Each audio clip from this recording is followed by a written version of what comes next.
यश भेटलं नाही तर ते एमपीएससी मध्ये पण परीक्षा देऊ शकतात परत. त्यामुळे आपण डिस्क्रिप्टिव्ह परीक्षेचा अभ्यास करू शकता. त्याच्यामध्ये काही निबंधाचे पेपर असतात, इतिहासचा पेपर असतो, इतिहासचा पेपर असतो आणि सर्वात महत्त्वाचं ऑप्शनल निवडायचा असतो तुम्हाला. म्हणजे ऑप्शनलचे 2 पेपर असतात आणि ऑप्शनल मध्ये तर चांगले मार्क भेटले म्हणजे तर तुम्हाला भविष्यामध्ये चांगला स्कोप भेटू शकतो. त्या ऑप्शनल मध्ये इतिहास असतो, भूगोल असतो, राज्यशास्त्र, समाजशास्त्र असे विषय असतात. एखाद्याने कृषीमध्ये पदवी घेतली तर ते कृषीचा पण घेऊ शकतात ऑप्शनल, तर ते ऑप्शनल पण निवडू शकता तुम्ही भविष्यामध्ये. म्हणजे यानंतरच्या प्रक्रिया आहेत. पण आता सध्या आपल्याला जर एखाद्याला स्पर्धा परीक्षा करायची असेल तर त्याला बेसिक एवढंच आहे की आता तुम्ही जो अभ्यास करताय तो चांगल्या पद्धतीने करा. त्याच्यामध्ये इतिहास असेल, भूगोल असेल, राज्यशास्त्र किंवा बाकीच्या ज्या गोष्टी येतात तुम्हाला तर त्या गोष्टी, विज्ञान असेल तर या गोष्टी तुम्हाला पुढे भविष्यामध्ये स्पर्धा परीक्षा करताना खूप चांगल्या पद्धतीने उपयोगी पडणार आहे. कारण आम्ही ज्यावेळेस 8वी 9वी 10वीला थोड्याशा गोष्टी करत नव्हतो. मी इंजिनिअरिंगचा बॅकग्राऊंड होता, इंजिनिअरिंगचा काय असा विषय तिथं नसतोच सेपरेट असा विषय मेकॅनिकल इंजिनिअरिंग वगैरे. यूपीएससीला ऑप्शनल मध्ये आहे तो, पण इकडे जीएस साठी नव्हता. तर त्याच्यामुळं मला ह्या तुमच्या 8वी 9वी 10वीचे स्टेट बोर्डचे पुस्तक आहे जवळपास 1-2 महिने मला तेच वाचायला लागायचे सगळ्या गोष्टी. तुम्ही जर आता बेस तुमचा परफेक्ट केला तर तुम्हाला नक्कीच त्या गोष्टीचा फायदा होईल. मुलांमधून कुणाला प्रश्न विचारायचे का काही? काही शंका आहे का मुलींना, काय विचारायचं आहे का?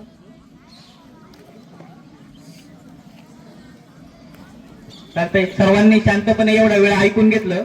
बऱ्याच जणांना बोर झाल्यासारखं वाटलं असेल.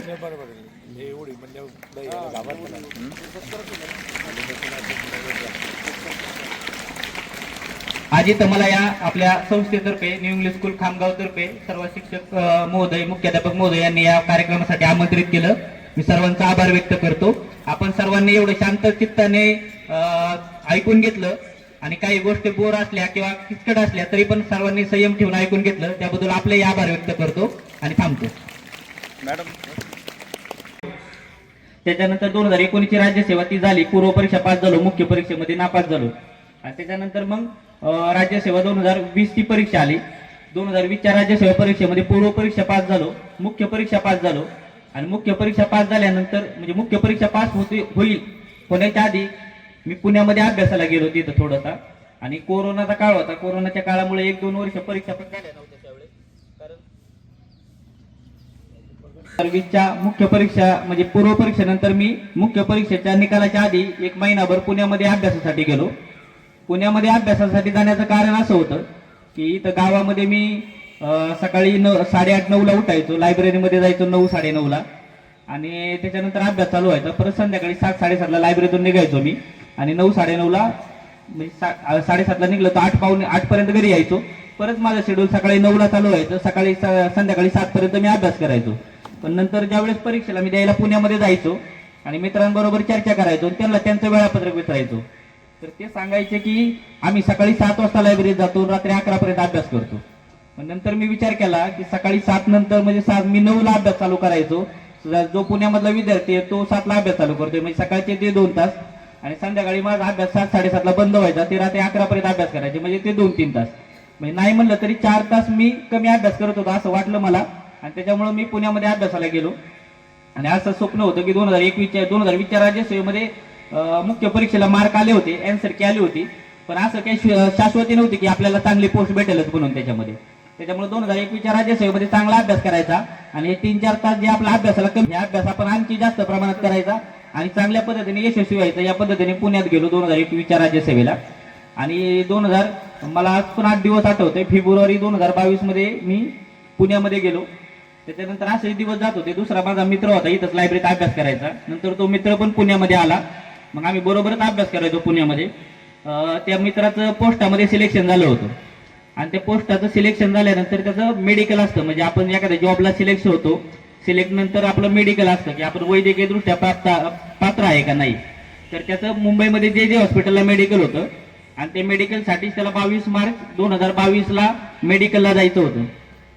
आणि सकाळी पहाटे पुण्यामध्ये एवढे काय ट्रान्सपोर्टचं म्हणजे नव्हतं त्यावेळेस तिथं. तो मला म्हणला रेल्वे स्टेशनला सोडू नये.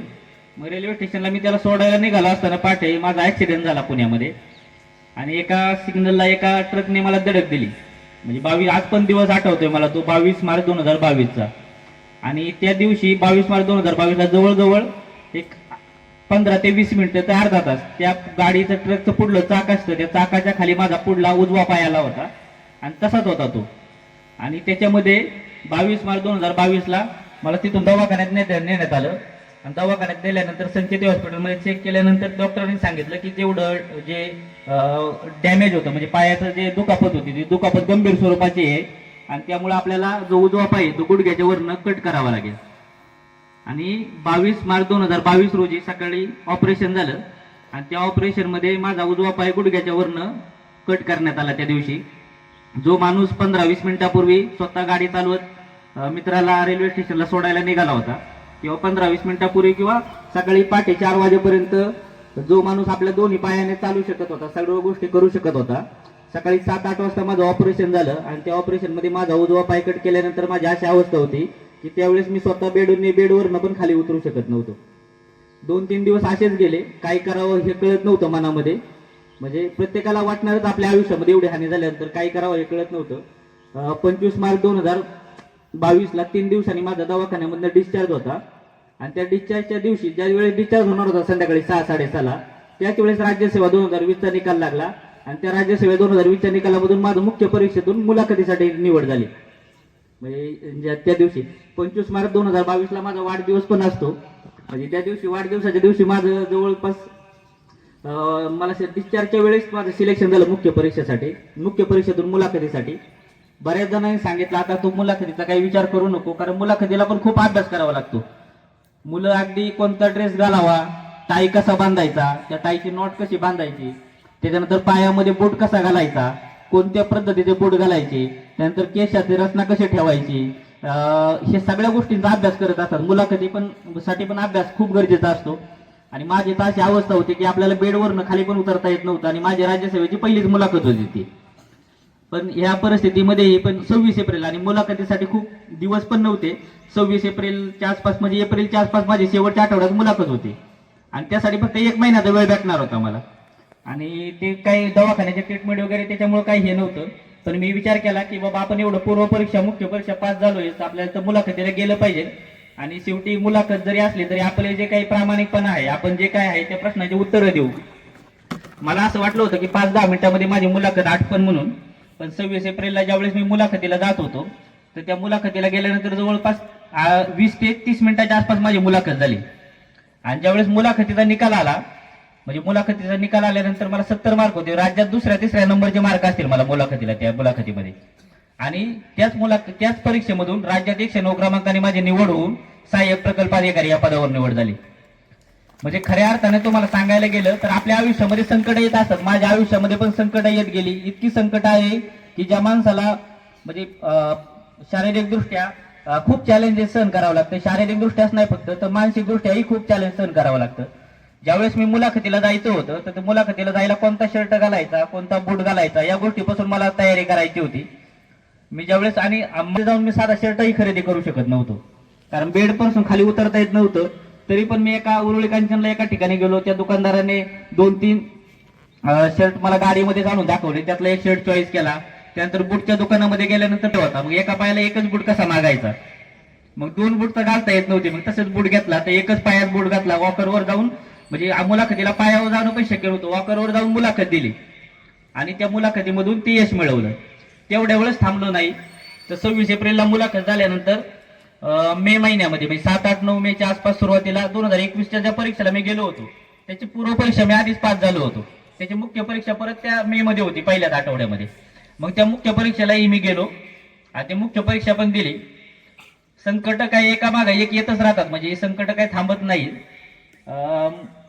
माझा ज्यावेळेस ऍक्सिडेंट झाला आणि ऍक्सिडेंट झाल्यानंतर घरी आणलं तर माझी आजी होती. तर आजीला बऱ्यापैकी आजीचा जीव असतो नातावर आपल्या, आणि माझ्यावर पण होता. म्हणजे बरेच लोक सांगतात की लहान मुलांना नजर लागते, तर मला नजर लागल म्हणून असं म्हणजे गावातले लोक सांगतात की बरेच दिवस त्यांनी पाहून दिलं नव्हतं असं लई जणांना की पोराला नजर लागते बाबा तिथं म्हणून. आजीचा एक जीव असतो आपल्यावर. आणि त्या आजीने मला त्या पाय कट केलेल्या अवस्थेत बघितलं आणि त्यांनी 2ऱ्या-3ऱ्या दिवसापासून जेवण वगैरेचं प्रमाण कमी केलं. आणि ज्या दिवशी माझा दुसरा पेपर होता, म्हणजे दुसरे GS चे 4 पेपर असतात, नंतर पहिले मराठी इंग्लिशचे पेपर असतात, तर दुसऱ्या दिवशी म्हणजे 3 दिवस पेपर जातात राज्यसेवेचे. तर दुसऱ्या दिवशी मी पेपरवरून सुटल्यानंतर मला काही सांगितलं नाही, पण डायरेक्ट पुढे आल्यानंतर थोडं सांगितलं की आजी जेवत नव्हत्या, त्यांचं निधन झालंय आणि तुला डायरेक्ट स्मशानभूमीमध्येच तिथं नेलं मला तिथं ह्याच्यामध्ये. मला त्या दिवशी खूप हे वाटलं, दुःख वाटलं आणि आयुष्यभर मला त्या गोष्टीचं जाणीव थोडीशी होत राहील की बाबा आपल्या मला जे माझा पाय कट केला त्याच्यानंतर त्यांनी जीवापाड प्रेम करणारे जे आजी होते त्यांनी त्याच टेन्शनने त्यांचं थोडंसं निधन झालं. पण तरी पण मी दुसऱ्या दिवशीचे पेपर त्याच अवस्थेमध्ये दिले आणि 2021च्या राज्य सेवेमधून पण मुख्य परीक्षा पासून मी मुलाखतीसाठी पात्र झालो होतो. पण परत 2020 मधून ऑलरेडी मला क्लास 2 पोस्ट भेटल्यामुळे मी 21ला पोस्ट वगैरे काही घेतली नाही. 2022च्या राज्य सेवेमध्ये पण मी दिव्यांग उमेदवारामधून राज्यात पहिला होतो. कारण जे सिलेक्शन झालं होतं माझं ते ओपन जनरल मधनं झालं होतं 2020चं, त्यावेळेस मी कोणत्याच दिव्यांगाच्या रिझर्वेशनचा फायदा घेतला नव्हता. 2022ला पण राज्य सेवेतून दिव्यांग उमेदवारामधून मी पहिलाच होतो. उपशिक्षण अधिकारी वगैरे CDPO अशा पोस्ट भेटत होत्या मला, त्या पोस्ट काही मी घेतल्या नाही. 2024ची आत्ताची जी राज्यसेवा आहे तर आता मी सहाय्यक प्रकल्प अधिकारी या पदावर 3 वर्ष काम करतोय आणि बरेच मुलं म्हणत असतात की आम्हाला अभ्यास करायला वेळ भेटत नाही. तर माझ्या जॉबचं प्रोफाईल असं आहे की मी सकाळी 10 वाजता जर गेलो तर रात्री 8 वाजता येईल आणि रात्री 8 वाजता गेल्यानंतर मी कधी परत माघारी येईल हे मलाच माहिती नसते. आमच्या प्रकल्प कार्यालयाचं कार्यक्षेत्र 4 जिल्ह्यात आहे, पुणे, सातारा, सांगली, कोल्हापूर. त्यामुळे कामाचा लोड असतो आणि त्याच्यामधून 10-12 दिवस शेवटचा अभ्यास केला आणि शेवटचा अभ्यास केल्यानंतर माझे जे डिसॅबिलिटी लोकोमोटर डिसॅबिलिटी प्रवर्ग आहे याच्यामधून मी राज्यात पहिला आहे आता सध्या. आणि मला साधारणपणे आता गट विकास अधिकारी उच्च श्रेणी, सहाय्यक आयुक्त, GST अशी पदं मिळू शकतात साधारणपणे सध्याच्या परिस्थितीनुसार, मार्कनुसार. अजून फायनल रिझल्ट लागलेला नाही, ऑप्शन प्रेफरन्स घेतलेले आहेत आमचे.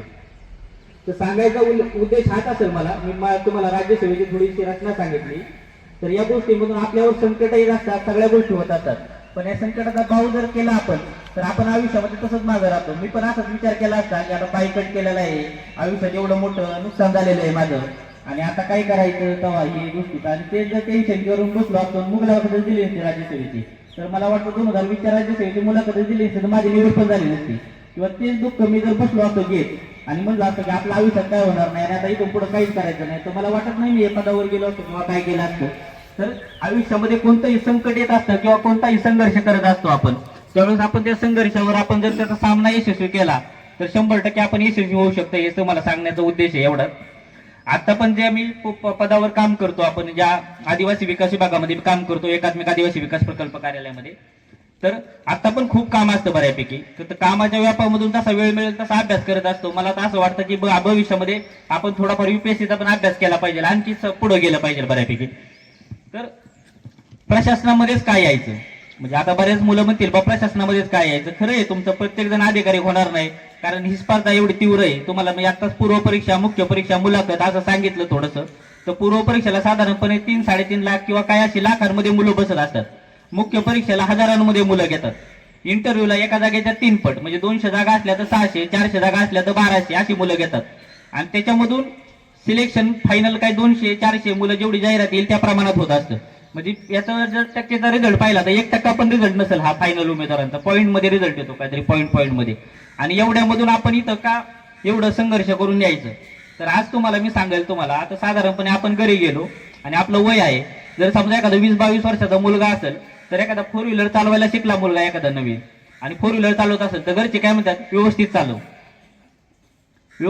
काही पण होऊ शकतं. त्यामुळं गाड्या चालवताना व्यवस्थित चालवा म्हणून असं सांगतात बऱ्यापैकी. आणि ज्यावेळेस तुम्ही 25-30 वर्षाच्या वयामध्ये ज्यावेळेस तुम्ही जर तुम्हाला ज्या पदावर जाणार त्यामध्ये तुम्ही एका तालुक्याचं नेतृत्व करणार, पोलीस DYSP म्हणून, BDO म्हणून तुमच्याकडे विकास प्रशासनाचा एखादा तालुक्याचा भाग येणार, तहसीलदार म्हणून एका तालुक्याचा भाग येणार, तर नक्कीच शासन तुम्हाला तेवढं तावून सुलाकून तेवढ्या उच्च प्रक्रियेमधून, उच्च प्रोसेसमधून, MPSC मधून सिलेक्ट करणार. त्यामुळं तुम्हाला या गोष्टीमधून यश मिळवण्यासाठी तुम्ही खूप पुढे गेलं पाहिजे. या प्रोसेसमध्येच का घ्यायचं, कारण समाजसेवेची एवढी संधी कुठंच भेटणार नाही. मी तुम्हाला फक्त एक उदाहरण सांगेन. माझा एक मित्र तहसीलदार म्हणून गडचिरोलीमध्ये काम करतो, नायब तहसीलदार म्हणून. तर त्यांनी मला एक दिवस अनुभव सांगितला की एक आजीबाई त्यांच्या ऑफिसला संध्याकाळची 6-6:30ची वेळ असेल म्हटला आणि संध्याकाळच्या 6-6:30च्या वेळेला त्या आजीबाई बाहेर थोड्याशा भांडत होत्या तिथं. मग त्यांनी थोडंसं डोकावून पाहिलं बाहेर नक्की काय आहे. तर त्या आजीबाई आल्या आणि त्या आजीबाईंनी यांना सांगितलं की माझं काहीतरी संजय गांधी निराधार योजनेचं काम आहे, मी सकाळपासून इथं ऑफिसला आले पण माझं काम होत नाही. मग त्यांनी ते कोण संबंधित लिपिक होता, क्लर्क होता, त्याला बोलवलं, त्याला सांगितलं यांचं एवढं काम थोडंसं अर्जंटमध्ये करून द्या, उद्या वगैरे काही करू नका, आजच करा. मग त्यांचं काहीतरी 15-20 मिनिटाचं त्यांचं काय असेल ते काम झालं. काम झाल्यानंतर त्या आजीबाईंना विचारलं, आता तुम्ही घरी कसं जाणार? मग त्यांनी सांगितलं जे काही शेवटची एसटी होती ती निघून गेली, आता मला थोडंसं जायचं अडचण आहे. त्यांनी त्यांची ते नायब तहसीलदार होते, आजीबाई वयोवृद्ध होते आणि त्यांचं गाव तिथून जवळ होतं, 15-16 किलोमीटर होतं. त्यांनी त्यांच्या जवळचा जे कोण ड्रायव्हर होता वगैरे त्याला सांगितलं की तुम्ही स्वतः जाऊन ड्रायव्हरला सांगितलं सोडून द्या त्यांना. आणि म्हणले मला पण काम होतं, मी ऑफिसमध्ये काम करत बसलो ना, असं म्हणजे किती पण वेळा घडत असतं, असे अनुभव येत असतात. त्याच्यामुळं मी तो सोडून दिला विषय. आणि त्याच्यानंतर 2 महिने गेले. 2 महिन्यानंतर एक दिवस असं सकाळी मी ऑफिसला गेलो आणि ऑफिसला गेल्यानंतर एक असंच आजीबाई बसल्या होत्या, नेमके येऊन माझ्या गळ्यातच पडल्या आणि मला लवकर कळलं नाही ह्या कोण आहेत तिथं. तर मग त्यांच्या हातामध्ये एक पेढ्याचा पाऊच म्हणजे हे होता, पुडा होता आणि त्यांनी मला ते एक पेढा काढला त्याच्यातला आणि तो दिला. म्हणले मी पेढा घेतला आणि म्हणलं आजीबाई काय झालं? मग त्या आजीने सांगितलं, त्या दिवशी नाही का 2 महिन्यापूर्वी मी संध्याकाळपर्यंत थांबले होते आणि तुम्हाला संजय गांधी निराधार योजनेचं काम केलं आणि त्याचा हप्ता म्हणल्या काल बँकेत जमा झाले आणि तसा हप्ता जमा झाला त्याच्यातलं मी पावशेर पेढे घेतले तर बाळा तुला घेऊन आले, तुझ्यामुळे माझा हप्ता जमा झाला. म्हणजे ते म्हटले मला आज शासनाकडून पगार भेटतो, मी एवढी कामं करत असतो बऱ्यापैकी, पण माझ्या आयुष्यातला सर्वात आनंदाचा दिवस होता तो, की बाबा ज्या आजीबाई होत्या ज्यांना फक्त काहीतरी ते संजय गांधी निराधार योजनेचे थोडेफार पैसे येणार असतील, ती काय माझ्याच्याने खूप मोठी मदत नव्हती, पण त्यांना असं वाटलं की ते माझ्यामुळे शक्य झालं. म्हणजे आयुष्यामध्ये अशा खूप घटना घडत असतात. आपल्या भारताचे राष्ट्रपती होते डॉक्टर APJ अब्दुल कलाम, त्यांना विचारलं एका माणसाने की तुमच्या आयुष्यातला सर्वात आनंदाचा क्षण कोणता? तर ज्यावेळेस त्यांना विचारलं तर त्यावेळेस ते पुढच्या एका विद्यार्थ्यांनी सांगितलं त्यांना उत्तर की तुम्ही भारताचे राष्ट्रपती झाला तो सगळ्यात आनंदाचा क्षण असेल.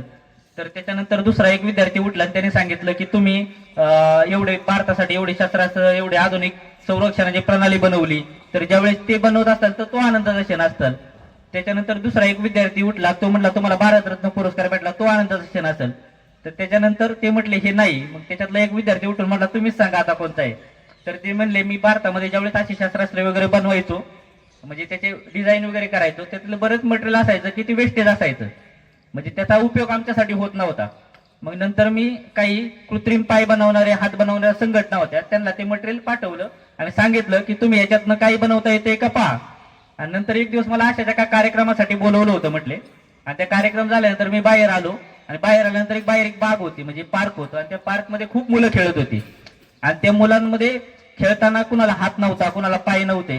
मग माझ्या कानामध्ये एका माणसाने येऊन सांगितलं की सर तुम्ही आम्हाला जे मटेरियल पाठवलं होतं त्या मटेरियल मधून हे कृत्रिम हात आणि कृत्रिम पाय बनवले आणि जी मुलं चालू शकत नव्हती फिरू शकत नव्हती आज ती मुलं त्याच्यामधून चालू फिरू शकतात. म्हणजे ते म्हटले माझ्या आयुष्यातला खूप आनंदाचा दिवस होता की जे काही वस्तू होत्या ज्या आपल्या कामात येणार नव्हत्या आणि ज्या मुलं होती की ज्यांना चालण्यासाठी किंवा हात नव्हते पाय नव्हते पण चालण्यासाठी या कृत्रिम अवयव म्हणून याचा उपयोग झाला, तर तो माझ्या आयुष्यातला खूप आनंदाचा क्षण होता.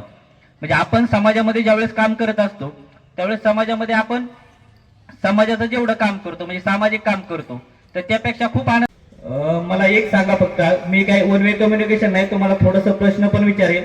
मला एक सांगा, रोज आपण मोबाईल किती जण वापरता? हात वर करा एकदा.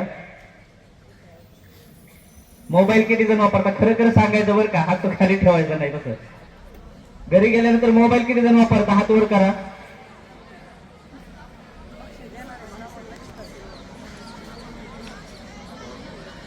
बर, आता हात खाली करा आणि घरी गेल्यानंतर रोज अभ्यास किती जण करता यांनी हात वर करा. चालतंय, खाली करा हात. म्हणजे मी पहिल्यांदा प्रश्न का विचारला आता, कारण आज सगळे अधिकारी असतील कर्मचारी असतील किंवा विद्यार्थी असतील आणि कोण पण असेल आज, तर सगळ्यांचा जास्तीत जास्त वेळ आपला स्क्रीनिंग टाइम म्हणजे मोबाईल मध्ये जास्त करून जातोय. आपल्याकडे परिस्थिती खूप चांगली आहे की तुमच्याकडे मोबाईल वापरण्यापेक्षा अभ्यास करणाऱ्यांची संख्या जास्त आहे, त्यांनी हात जास्त प्रमाणात वर केले. जर शहरामध्ये गेलो आपण किंवा इतर ठिकाणी गेलो किंवा आणखी कॉलेजला गेलो तर ते परिस्थिती थोडीशी उलट होती. तर खऱ्या अर्थाने मी माझा परिचय सुरुवातीला तुम्हाला माझी माहिती देतो, त्याच्यानंतर पुढच्या टप्प्यामध्ये MPSC परीक्षेविषयी थोडीशी माहिती देतो आणि नंतर या परीक्षेमध्ये यश मिळवण्यासाठी आणि प्रशासनात आपण का जायचं म्हणजे आपला उद्देश काय आहे, प्रशासनात आपण का गेलं पाहिजे आणि त्यासाठी आपण कोणत्या सवयी आत्मसात केल्या पाहिजे आपल्या आयुष्यामध्ये समोर जाताना विषयी आपण चर्चा करू. म्हणजे ही चर्चा असेल तुम्हाला सांगितले. माझं गाव इथं जवळच अष्टापूर म्हणून गाव आहे, इथंच एका शेतकरी कुटुंबामधून माझा जन्म झाला. असं काही नाही, मी राज्यामध्ये 2020 ला 109 क्रमांक होता, आता परत राज्यामध्ये दिव्यांगामध्ये जो लोकोमोटर डिसेबिलिटी प्रवर्ग आहे याच्यामधून मी राज्यात पाहिला आहे. म्हणजे मी खूप चांगल्या शाळेत म्हणजे खूप चांगल्या म्हणजे इंग्लिश मिडियमला होतो, तिथं 2 लाख फी होती, 3 लाख फी होती. अशा ठिकाणी शिकलो असेल असं तुम्हाला वाटेल, तर असं काही नाही. मी पण स्वतः जिल्हा परिषदेच्या शाळेमधून शिक्षण घेतलेलं आहे माझं, आणि पुढील शिक्षण माझं गावामध्ये न्यू इंग्लिश स्कूल अष्टापूर या ठिकाणी झालेलं आहे. आणि या ठिकाणी 10वी पर्यंत शिक्षण घेऊन 7वी पर्यंत 8वी पर्यंतचं, नंतर उर्वरित कांचना महात्मा गांधी विद्यालयामध्ये 8वी 9वी 10वीचं शिक्षण घेऊन मी या क्षेत्रामध्ये पदार्पण केलेलं आहे. खऱ्या अर्थानं ज्यावेळेस मी 8वी 9वी 10वीला होतो, म्हणजे तुमच्यासारखाच असेल, तर त्यावेळेस मी पण असा सामान्य विद्यार्थी होतो. पण ज्यावेळेस 10वीला गेलो, म्हणजे आज पण आपण जर पाहिलं तर आपल्या शाळेमध्ये 10वीची मुलं असतील बऱ्यापैकी, मी त्यांना सांगाल की 10वीचा टप्पा आपल्या आयुष्यामध्ये खूप महत्वाचा असतो. कारण 10वीच्या मार्कनुसार आपल्याला पुढे ऍडमिशन मिळत असतं, आणि आपल्या आयुष्यामध्ये खूप महत्वाचा टप्पा येतो. कारण आपण पहिल्यांदाच बाह्य परीक्षा देत असतो, म्हणजे 7वीला 4थीला स्कॉलरशिप देत असतो आपण, पण त्या स्कॉलरशिप बरोबरच आपण जर बाह्य मूल्यांकन आपलं पुढे होत असेल तर 10वीच्या परीक्षेमध्ये होत असेल. आणि त्यामुळेच मी 10वीच्या परीक्षेसाठी चांगला अभ्यास केला, आणि त्यावेळेस 90.73% होती मला 10वीला. आणि गावाकडं 90.73% पडणं म्हणजे मला खूप चांगलं वाटलं की बाबा आपल्याला 90.73% खूप चांगले मार्क आहेत, आपण खूप भारी आहे असं वाटलं तुमच्यासारखं मला पण. पण ज्यावेळेस पुण्यामध्ये ऍडमिशनला गेलो मी, आणि पुण्यामध्ये ऍडमिशन घेताना मी फॉर्म भरला, तर त्यावेळेस त्याचं माझा तो 90.73%चे मार्क एकदम खाली होते. म्हणजे मला पुण्यामध्ये फर्ग्युसन कॉलेजला ऍडमिशन भेटलं नाही, SP कॉलेजला भेटलं नाही, आणि दुसऱ्या कोणत्याच कॉलेजला म्हणजे चांगल्या कॉलेजला ऍडमिशन भेटलं. त्यावेळेस असं वाटलं की आपण असं काही नाही की 90.73% पडलं म्हणजे आपण खूप काही मार्क मिळवले. त्यावेळेस मला पहिल्यांदा स्पर्धेची जाणीव झाली की स्पर्धा किती तीव्र आहे, आणि ह्या स्पर्धेमधून आपल्याला जर टिकायचं असलं तर आपण चांगला अभ्यास केला पाहिजे भविष्यामध्ये पुढे. त्यानंतर मी 10वी नंतर डिप्लोमाला ऍडमिशन घेतलं मेकॅनिकल इंजिनिअरिंगला. तुमच्यातले जर एखादा विद्यार्थी पुढे भविष्यामध्ये एखादा कलेक्टर झाला, एखादा SP झाला जिल्ह्याचा, IAS झाला, IPS झाला, तर त्याच्यापेक्षा नक्कीच त्यांच्या आयुष्यामध्ये दुसरा आनंदाचा क्षण नसेल. तर या गोष्टी आपल्या पण आयुष्यामध्ये असतात. तर त्यासाठी आपण काय केलं पाहिजे, म्हणजे आपण आज जर पाहिलं तर आता तुम्ही 8वी 9वी 10वीची मुलं आहेत, 11वी 12वीची मुलं आहेत आपल्याकडं, तर बऱ्यापैकी बोर होत नाही ना, तुम्हाला सांगतोय मी थोडंच बोलणार आहे, जास्त काही घेणार नाही तुमचा वेळ. पण गोष्टी जर पाहिल्या आपण, तर आपल्याकडं आज जर पाहिलं तर आपल्याकडं आज वाहनांचं प्रमाण वाढलंय. काही मुलं आपले असतात, बुलेटचा कुठेतरी आवाज काढ, गाड्यांवर फिरत जा, किंवा या गोष्टी कर, किंवा मोबाईलचा अति प्रमाणामध्ये वापर कर. तर हे वर्ष आता तुमच्या आयुष्याची खूप महत्वाची वर्ष आहे. म्हणजे आपल्याकडे एक गाणं होतं पहिलं की 16वं वरीस धोक्याचं म्हणून. तर म्हणजे तसा त्याचा संबंध काही नाहीये. पण आपलं जर पाहिलं तर 10वीच्या मुलांचं वय आता 16 असेल आपल्या सगळ्यांचं. तर आपल्या आयुष्याचा हा टर्निंग पॉईंट आहे. तुम्ही इथून पुढचे 5-10 वर्ष काय करणार आहे त्याच्यावर तुमचं पुढलं भविष्य अवलंबून असणार आहे आपलं. म्हणजे तुम्ही जर पुढलं इथून पुढे 5-10 वर्ष खूप चांगला अभ्यास केला, खूप चांगल्या गोष्टीमध्ये यशस्वी केलं, म्हणजे परिश्रम घेतले, तर तुम्ही त्या क्षेत्रामध्ये पुढे जाताल. मी फक्त सांगणार नाही की स्पर्धा परीक्षामध्ये जात म्हणून. आज काही लोक आहेत ते उद्योग व्यवसायामध्ये पण खूप पुढे गेलेली आहेत. काही जण आहेत आता बरेच जण त्यांनी स्पोर्टमध्ये करिअर केलेले आहे, बऱ्याच गोष्टींमध्ये करिअर करू शकता. तुम्ही उद्योजक होऊ शकता, शासनामध्ये चांगल्या पदावर जाऊ शकता. पण मला एकच सांगणं असेल तुम्हाला की परिश्रम पुढले 5-10 वर्ष एवढे करा ना की पुढले 70-80 वर्षाचं तुमचं जे आयुष्य असेल त्या आयुष्यामध्ये तुम्हाला एकदम यशस्वीपणे जीवन जगता येईल. कारण ह्या 5-10 वर्षाच्या आयुष्यामध्ये तुमचं गोष्टी ठरलेल्या असतात. आपल्याकडे एक म्हण होती जुनी की लात मारेल तिथं पाणी काढेल. पण आपल्याकडे लात मारण्याचं प्रमाण म्हणजे जमिनीवर लात मारेल तिथं पाणी काढेल असा त्याचा अर्थ होता. म्हणजे प्रयत्न कराल तर यश मिळेल, पण प्रयत्न करण्याचं प्रमाणच आपल्याकडे खूप कमी झालेलं आहे. आणि आज जर पाहिलं आपण तर बरेच लोक मध्ये यश कशामध्ये मानायचं तर ते कुठंतरी गाड्या घ्यायच्या, त्या गाड्यांवर फिरायचं, मोबाईलवर आपला वेळ घालवायचा. तर हे आपलं यश नाही. या गोष्टी तुम्हाला आता जर 5-10 वर्ष तुम्ही वेळ वाया घालवला तर तुम्हाला भविष्यामध्ये त्याचं खूप मोठं नुकसान होईल. म्हणजे मोबाईलचा वापर पूर्णच करू नका असं सांगणार नाही मी तुम्हाला. मोबाईल मधून ज्या गोष्टी चांगल्या असतील, ज्या गोष्टींमधून आपल्याकडून नॉलेज ऍडिशन होणार असेल. आता कोरोना काळामध्ये झूम मिटिंगद्वारे शाळा वगैरे चालू होते, क्लास वगैरे, तर त्याचा नक्कीच आपल्याला फायदा होतो. तसं आता ChatGPT असेल, ChatGPTवर काही चांगल्या गोष्टी शिकता आल्या, किंवा बाकी युट्यूबमध्ये चांगले व्हिडिओ काही पाहून आपल्याला MPSC UPSC असेल, किंवा तुमचे 10वीचे 8वी 9वी 10वीचे अभ्यासाविषयीचे असेल, तर त्याचा सकारात्मक वापर आपण नक्की करा. पण आपण तो सोडून इकडं काहीतरी सोशल मीडियावर आपले 2-2, 3-3 तास जर घालवायला लागलो आपण, आणि त्या मोबाईलचा कुठे जर गेम खेळण्यासाठी वापर करायला लागलो, तर त्याच्यामध्ये नक्कीच आपल्याला तोटा झाल्याशिवाय राहणार नाही. पहिलं कसं होतं, एखादं जर पहिलं म्हणजे आता ते मोबाईलचं तुम्हाला माहित असेल सायलंट मोड असतो, फ्लाईट मोड असतो. म्हणजे आमच्या वेळेस मोबाईल नव्हते, काहीच नव्हतं. म्हणजे ते सर असतील किंवा कोण असेल, आमच्या वेळेस मोबाईल नव्हतं, काही नव्हतं. आणि असले सायलेंट मोड, फ्लाईट मोड असले मोड टाकण्याचा विषय नव्हता. पुढून शिक्षक आले की आमचा ऑटोमॅटिकच सायलेंट मोड व्हायचा. कारण त्यांच्याकडे बघितलं की आम्हाला आठवायचं की त्यांनी काल काहीतरी अभ्यास दिलाय तो आपण केला नाही. सायलेंट मोड करून आम्ही वर्गात जाऊन पहिला तो अभ्यास करून घ्यायचो. म्हणजे सगळ्यात आयुष्यात महत्वाच्या गोष्टी आहेत या. मोबाईल पासून, या गोष्टीपासून लांब राहा. कोणतंच आयुष्यामध्ये व्यसन करून घेऊ नका. व्यसन म्हणजे फक्त फिजिकल स्वरूपाचं नाही, तर कधी कधी मोबाईलचं पण व्यसन लागतं माणसाला. त्या मोबाईल शिवाय करमत नाही, तर असं व्यसन करू नका. आणि आयुष्यामध्ये खूप चांगल्या गोष्टी आहेत करण्याजोग्या. म्हणजे आपलं आयुष्य खूप सुंदर आहे. बरेच जण म्हणतात मला वेळच भेटला नाही. तुमच्या वर्गामध्ये जो पहिला येतो विद्यार्थी त्याच्याकडे पण 24 तास असतात, आणि जो शेवटचा येतो विद्यार्थी किंवा जो विद्यार्थी कुठेतरी मागा असतो तर त्याच्याकडे पण 24 तास असतात. प्रत्येकाच्या आयुष्यात 24 तास आहेत. मी आता जर उद्या खूप मोठा अधिकारी झालो, मी म्हटलो नाही मला दिवस 24 तासाचा नाही 25 तासाचा द्या, मला खूप काम असतं, तर असं काही नसतं. मला पण 24 तासाचंच काम करावं लागतं. त्यामुळे त्या 24 तासाचा उपयोग कशा चांगल्या पद्धतीने करायचा हे तुमच्या हातामध्ये दिलेलं आहे. तर त्याचा उपयोग तुम्ही चांगल्या पद्धतीने करा. सकाळचा दिवस थोडं लवकर सुरू करा, लवकर उठण्याची सवय लावा. आता थंडीचे दिवस आहेत, पण आयुष्यामध्ये जर लवकर उठलं, आपल्या दिवसाचा जर लवकर सुरुवात केली, थोडंसं व्यायाम करण्याची सुरुवात करा. जर व्यायाम केला तर तो आपल्या शरीरावर चांगलाच परिणाम होतो त्याचा. म्हणजे फक्त शारीरिक दृष्ट्या नाही तर मानसिक दृष्ट्या पण आपल्याला स्थैर्य प्राप्त होतं. सकाळचं थोडंसं मेडिटेशन किंवा संध्याकाळचं मेडिटेशन करण्याचा प्रयत्न करा. मी तुम्हाला मेडिटेशन पण सांगतो कसं करायचं. त्याच्यानंतर मग दिवस सकाळी लवकर सुरू करा, व्यायाम चालू करा. त्याच्यानंतर आपला जास्तीत जास्त दिवस हा आपल्याला ज्या गोष्टी करायच्या आहेत त्या गोष्टीवर द्या. म्हणजे आता तुमचं कर्तव्य काय आहे, तर तुमचं कर्तव्य हेच आहे की अभ्यास करणं. तर तुमच्या दिवसाचा जास्तीत जास्त टाइम हा अभ्यास करण्यावर गेला पाहिजे. आता मी सहाय्यक प्रकल्प अधिकारी म्हणून काम करतो, माझं कर्तव्य पदासाठी आहे, तर माझा दिवसाचा जास्तीत जास्त वेळ त्या गोष्टीवर गेला पाहिजे. तुमचं वय पाहता आता सध्या तुमचं वय अभ्यास करण्याचं आहे, तर तुमचा आता अभ्यास करण्यावर जास्तीत जास्त वेळ गेला पाहिजे.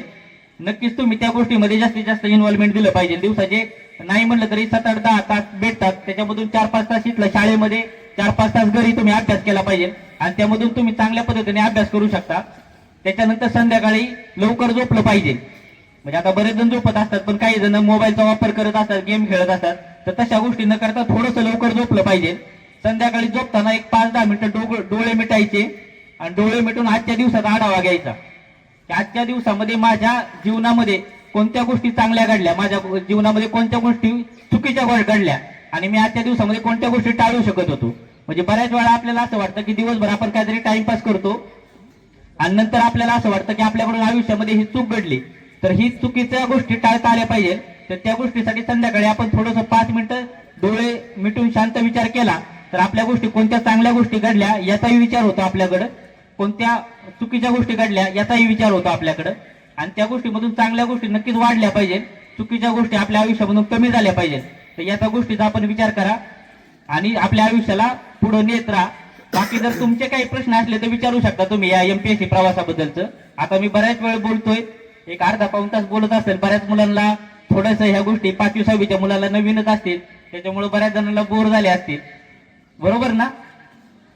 हा, काही जणांना आवडल्या पण असतील.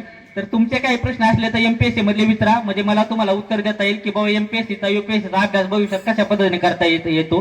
म्हणजे फक्त मुलांनाच विद्यार्थ्यांनाच नाही, काही सन्माननीय शिक्षक महोदय बसलेले आहेत, त्यांना जर त्यांच्या मुलांना काही मार्गदर्शन करण्याविषयी काही सूचना असल्या तर मला त्याच्यावर मार्गदर्शन करता येईल. नाहीतर मग आपण तुमचे काही प्रश्न असले तर प्रश्न घेऊ आणि आपण थांबू मग यावरती. त्याची किमान पात्रता काय आहे किमान पात्रता काय आहे? आणि वयाची मर्यादा किती आहे? किमान पात्रता सरांनी प्रश्न विचारला होता, किमान पात्रता काय आहे एमपीएससी यूपीएससी साठी. तर कोणत्याही विषयातील पदवी हा किमान बेस आहे त्याचा.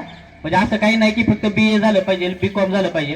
कोणत्याही विषयातील पदवी, म्हणजे बीए असेल, बीकॉम असेल, बीएससी असेल, किंवा इंजिनिअरिंग असेल, किंवा मेडिकल असेल, कोणत्याही विषयातील पदवी हा किमान क्रायटेरिया दिलेला आहे. वयाचं पाहता 38 आणि 43, म्हणजे असं वयाची हे दिलेलं आहे. तर त्या पद्धतीने आपण करू शकता. काही जे रिझर्वेशन नुसार वयामध्ये सवलत भेटत असते, पण साधारणपणे 38 पर्यंत भेटू शकतं आपल्याला. तर त्या गोष्टीत आपण पहा. आणि जे काही पीएसआय वगैरे गोष्टी असतील किंवा युपीएससी असेल तर त्याला वयोमर्यादा वेगवेगळी, त्याची वयोमर्यादा आपल्याला चेक करून घ्यावी लागेल. एमपीएससी साठी 38 सध्याची वयोमर्यादा आहे. अटेम्प्ट एमपीएससीला अटेम्प्टचं सरांनी विचारलं तर एमपीएससीला जे अटेम्प्ट आहेत त्या एमपीएससीच्या अटेम्प्टला लिमिट नाहीये. मात्र युपीएससीच्या अटेम्प्टला लिमिट्स आहेत आपल्याकडं. ते पण लिमिट्स युपीएससीच्या अटेम्प्ट रिझर्वेशनच्या मर्यादेनुसार चेंज होतात, पण युपीएससीच्या अटेम्प्टला लिमिट्स आहेत. एमपीएससीच्या अटेम्प्टला आतापर्यंत कोणतीही मर्यादा नाहीये आपल्याला. मुलांमधून कुणाला काय प्रश्न विचारायचा आहे?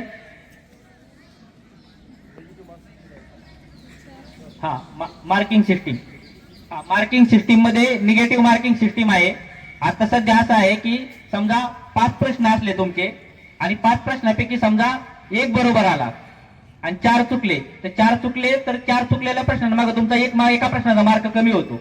म्हणजे 5 प्रश्न असले आणि त्याच्यामधून समजा तुमचे 4 चुकले आणि 1च बरोबर आला, तर तुमचा बरोबर आलेला पण 1 मार्क जातो. तो म्हणजे निगेटिव्ह मार्क सिस्टीम आहे, त्याला 1/4 म्हणतात.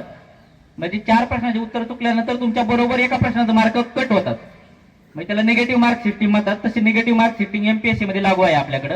म्हणजे साधारणपणे जर तुम्हाला उदाहरण द्यायचं म्हणलं तर तुम्हाला समजा 100 मार्काचा पेपर असला आणि तो 11वी 12वी मुले आहेत. आपल्या विद्यालयामध्ये तो फायदा झाला. आपल्या परिसरातले जे अधिकारी झालेले आहेत